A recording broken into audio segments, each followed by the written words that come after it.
Hello. Hey. What's your name? I'm Ashleigh. What are you working on? I work at MakerDAO. Is this your first Devcon? This is my first Devcon. This is your first Devcon? Yeah, it is. What did you hear about Devcon before you came?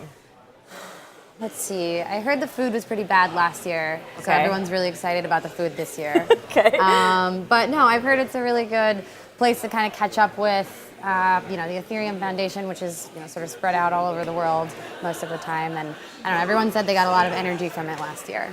Is that how you feel about it this year? How do you feel? Like, what's your take? Yeah. It's day 4 now, so. Yeah, I mean, so it's a little bit different, right? Last year, Ethereum was pumping, and there were so many new people in the space, and this year it's a little bit more chill. Yeah. But I think in a good way, because it's sort of like we're all a little bit battle scarred, but Totally. whoever's left is like very, very focused on whatever they're doing. Last year, having been there last year felt like a drunken mania.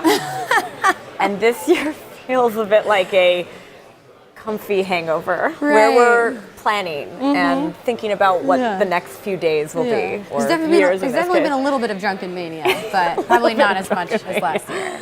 What was the best party? RaveCon, definitely. Nice. It was awesome. What was the best talk? Did you see a lot of talks? I saw a lot of talks, yeah. I mean, Carl, name a couple if you want. Carl's always a pleasure. Obviously, shameless plug for Andy Millennius from Maker. He did a great job. But I think actually my favorite talk was the Spink Chain talk. Okay. Because just now? No, not the one that they're doing just now. The one that Amin did the other day, where they actually sort of dissected the hack that they had and went into technical detail and also sort of like emotional detail of how they dealt with it. And I think a lot of projects would be embarrassed to be that open about an obvious failure, but ultimately it's all stuff that we're dealing with and all stuff we need to be aware of. So I thought it was pretty cool that they went into such detail about it. Was there a conversation was there a conversation that really stands out for you that you've had this week? Yeah, actually, I had a really good chat with Lane Reddig, on the party train over from Berlin, from cool. Web3, and we were talking about increasingly dApps are actually starting to use Ethereum, like Maker, right? Yeah. And Ethereum, as they're starting to think about implementing Shasper and implementing other upgrades, don't have a lot of conversations with the dApps that actually use the chain. And that could be a problem. Exactly. So there's some decisions that are kind of being made without actually talking to, they don't build smart contracts. They're building the main chain, right? Yeah. So they don't have a lot of context for actually how these big upgrades can affect dApps.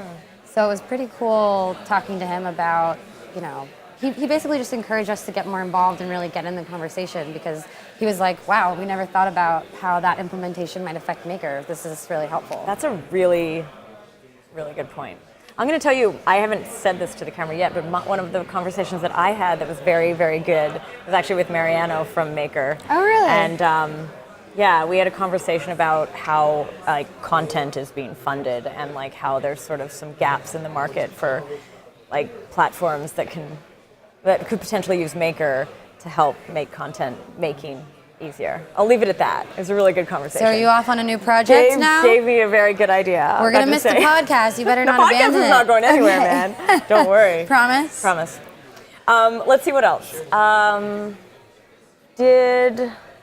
What did you think of the building? The building has been great, actually. It's spread out, but the Neptune room has been really good. Oh, yeah, the meditation room. Nobody's mentioned that yet, actually. I really enjoyed it. It was kind of... I've been trying to take at least half an hour every day to just go in there. And the first day I went in there and I, whipped out my laptop and I was banging away, listening to the girl make, ambient music. And someone came up to me and was like, no laptop here. And first I was kind of ticked off. I was like, what do you mean?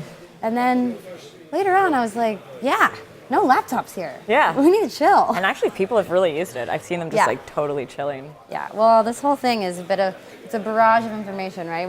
We see each other all over the world, at events all over the world, but there's always so much to catch up on, and still If you could think of a theme, and maybe you don't have one, but are you seeing any theme emerging from this year's event, or this event? Definitely. What is it? It's about governance and consensus, I think, this year.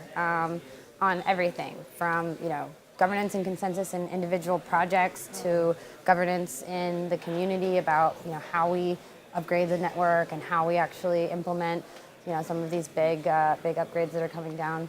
And more also about how to structure those conversations. And, we all got into this thinking like, oh, it's going to be great. Everyone's going to have tokens and there's going to be voting and it's going to be this perfect system where we have this real democracy and everything's going to be totally fair. But in practice, actually governing something requires almost over communication. So it's been encouraging to hear so many projects and so many people at the foundation talking about ways to make that possible so that everybody's voice is heard.